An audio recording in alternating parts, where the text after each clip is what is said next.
दोस्तों, स्वागत है आप सभी का हमारे YouTube channel UPSC prime time पर।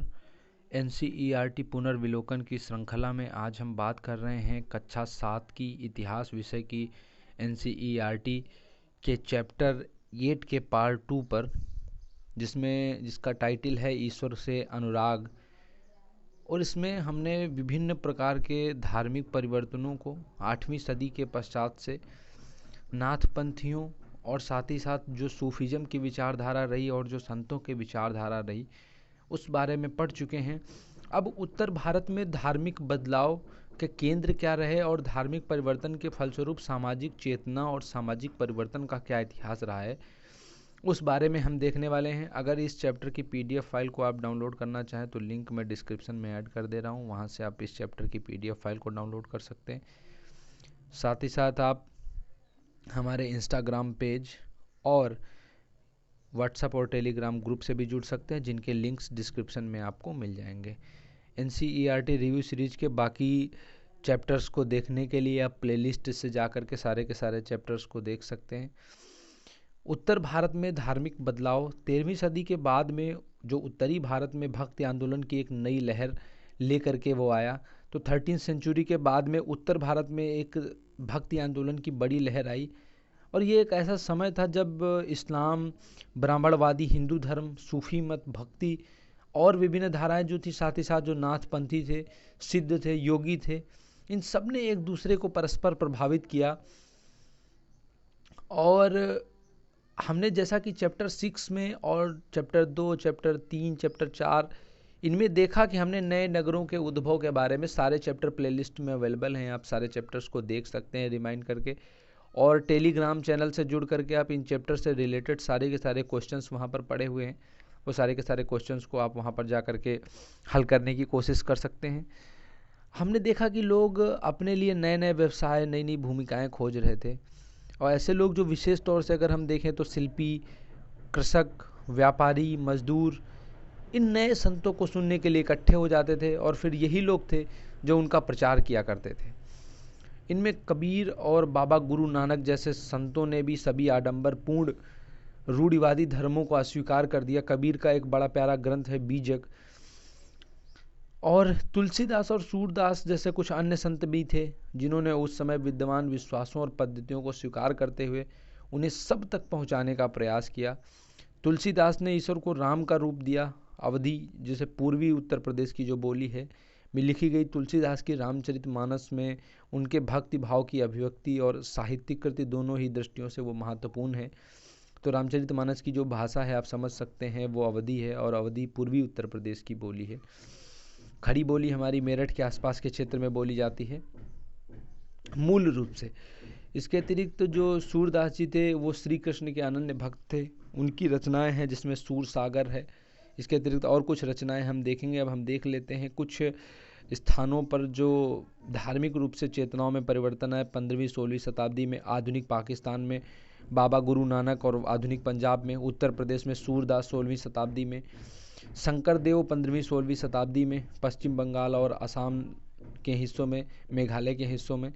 इसके अलावा दादू और मीराबाई 15वीं-16वीं शताब्दी, 16वीं-17वीं शताब्दी में राजस्थान में, रामानंद, कबीर, रैदास, वल्लभाचार्य, तुलसीदास, ये सभी भी उत्तर प्रदेश में, चैतन्य देव 15वीं-16वीं शताब्दी पश्चिम बंगाल और उड़ीसा के हिस्सों में, नरसिंह मेहता 15वीं शताब्दी गुजरात में। इसके अलावा जनेश्वर, तुकाराम, नामदेव आंध्र प्रदेश में, पुरनदास, रामादास, सारी के सारे, मणिक सागर, रामानुजम, नामलवार, सारे के सारे तमाम सारे जो संत रहे वो रहे।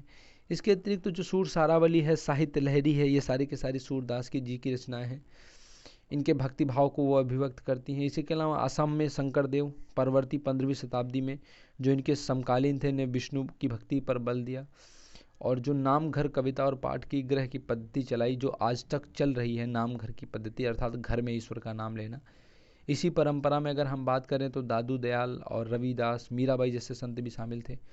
मीराबाई जनरली एक राजकुमार की राजपूत राजकुमारी थी, और इसके बाद में इनका विवाह मेवाड़ के राजसी घराने में हुआ।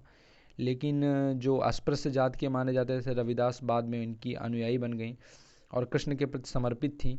और उन्होंने अपने गहरे भक्तिभाव को कई अपने भजनों में भी व्यक्त किया हुआ है।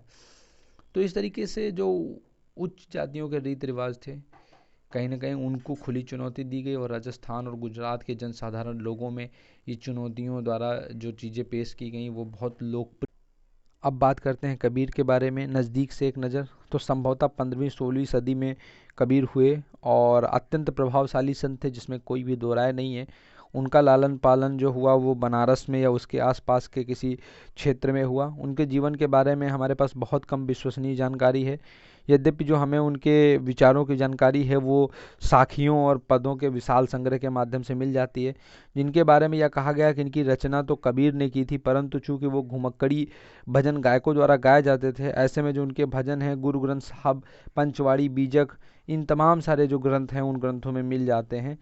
कबीर के जो उपदेश थे धार्मिक परंपराओं का पूर्ण रूप से और प्रचंड अस्वीकृति पर आधारित थे, और इनके उपदेशों में ब्राह्मणवादी हिंदू धर्म और इस्लाम की बाह्य आडंबरपूर्ण पूजा के सभी रूपों का मजाक उड़ाया गया, और उनके काव्य की जो बोलचाल की भाषा थी वो हिंदी थी, जो आम आदमियों द्वारा आसानी से समझी जा सकती थी।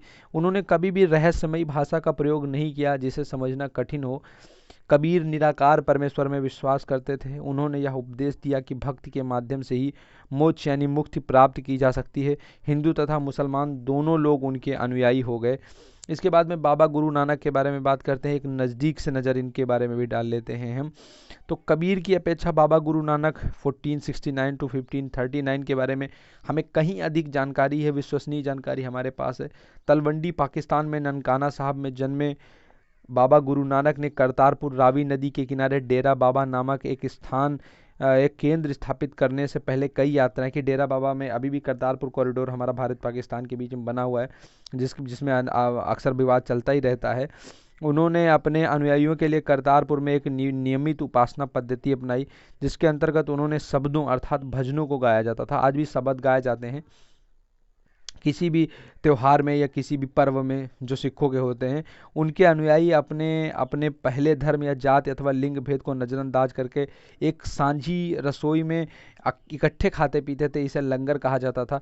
और जब हमारा देश और दुनिया कोरोना वायरस जैसी महामारी से जूझ रही है, ये लंगर बड़ी मदद कर रहे हैं लोगों तक भोजन पहुंचाने में और लोगों की मदद करने में। बाबा गुरु नानक ने उपासना और धार्मिक कार्यों के लिए जो जगह नियुक्त की थी उसे धर्मसाल कहा गया था, आज इसे गुरुद्वारा कहा जाता है। 1539 में अपनी मृत्यु के पूर्व बाबा गुरु नानक ने एक अनुयायी को अपना उत्तराधिकारी चुना। इनका नाम लहड़ा था, लेकिन ये गुरु अंगद के नाम से जाने गए, और गुरु अंगद नाम का महत्व यह था कि गुरु अंगद बाबा गुरु नानक के ही अंग माने गए। गुरु अंगद ने बाबा गुरु नानक की रचनाओं का संग्रह किया। यह प्रश्न अक्सर पूछा भी जाता है सिख धर्म में कि किसने जो गुरु नानक के रचनाओं का संग्रह था वो किसने किया था, तो गुरु अंगद ने किया था। और उनका संग्रह में अपनी कृतियाँ भी उन्होंने जोड़ी, और जो संग्रह की लिपि थी उसे गुरुमुखी लिपि में लिखा गया। और गुरु अंगद के 3 उत्तराधिकारियों ने भी अपनी रचनाएं नानक के नाम से लिखी। इन सभी का संग्रह गुरु अर्जुन ने फिर 1604 में 1604 में किया।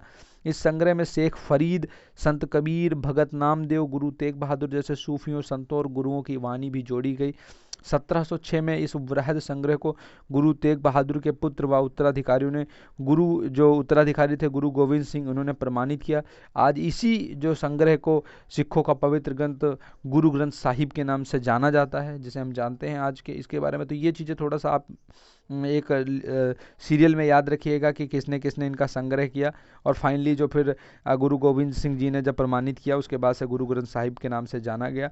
और इसके बाद ये अंतिम गुरु हुए। अंतिम गुरु के बाद में फिर गुरु ग्रंथ साहिब को ही गुरु मान लिया गया, और उत्तराधिकार की जो परंपरा थी यहाँ से समाप्त हो गई। 16वीं सदी में बाबा गुरु नानक के उत्तराधिकारियों के नेतृत्व में और इनके अनुयायियों की संख्या में बहुत विस्तार हुआ। ये अनुयायी कई जातियों के थे, परंतु इनमें व्यापारी, कृषक और शिल्पकार ज़्यादा थे।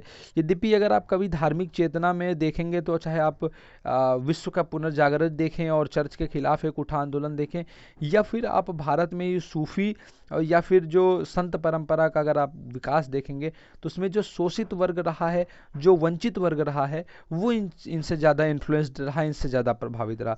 17वीं शताब्दी के प्रारंभ में केंद्रीय गुरुद्वारा हरमंदिर साहब, जिसे हम स्वर्ण मंदिर के नाम से जानते हैं, के आसपास रामदासपुर शहर यानी कि अमृतसर का विकास होने लगा। प्रशासन में यह वस्तुतः स्वायत्त था।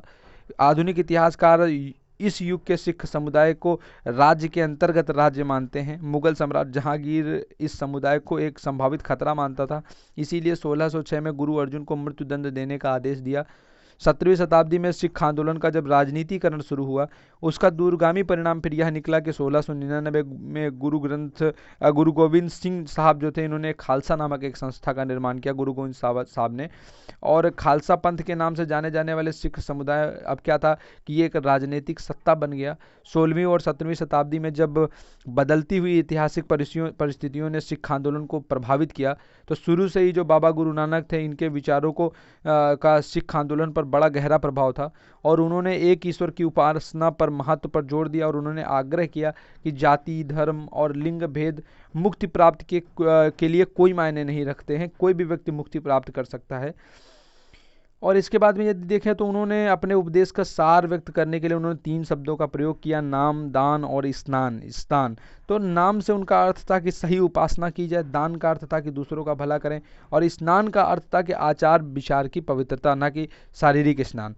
तो इनके उपदेशों को आज नाम जपना और कीर्त करना और वंड छकना के रूप में याद किया जाता है। अर्थात ये अवधारणाएं भी उचित विश्वास और उपासना, ईमानदारी पूर्ण निर्वाह और संसाधनों को मिल बांट कर प्रयोग करने की, दूसरों को मदद करने के महत्व को रेखांकित करती हैं। तो उदारवादी तरीके से एक महत्व दिया अपने विचारों को। इस तरह से बाबा गुरु नानक के समानता के विचारों को सामाजिक राजनीतिक मायने भी थे।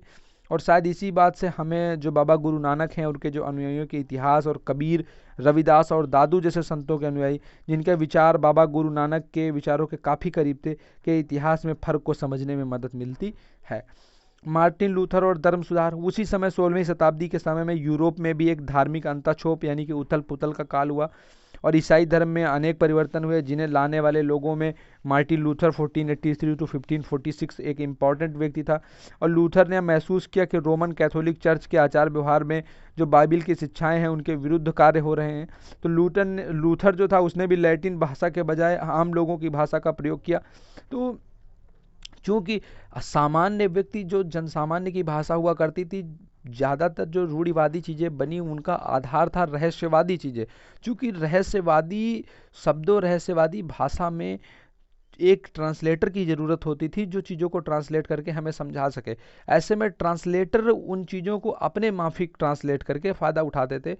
इस समस्या से बचने के लिए जितने भी धार्मिक परिवर्तन के तौर से जो एक संत खड़े हुए, उन्होंने जनसाधारण की भाषा का उपयोग किया, ताकि किसी ट्रांसलेटर की ज़रूरत ना पड़े और अर्थ के अनर्थ या फिर स्वार्थपूर्ण अर्थ उसके ना निकाले जा सकें।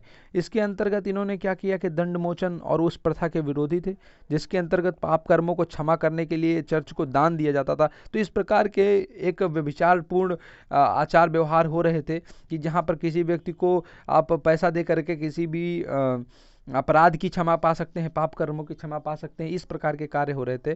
और मार्टिन लूथर ने फिर प्रोटेस्टेंट जो ईसाई संप्रदाय को अपना उद्भव मार्टिन लूथर की शिक्षाओं में लोग आज भी खोजते हैं। और मार्टिन लूथर ने जर्मन भाषा में जो बाइबिल था, उसका एक अनुवाद भी किया। तो यह था चैप्टर ईश्वर से अनुराग, और आप इसको अच्छे से तैयार कर लीजिए, फिर शाम को हम इससे जुड़े हुए क्वेश्चंस को सॉल्व करेंगे। Thank you so much.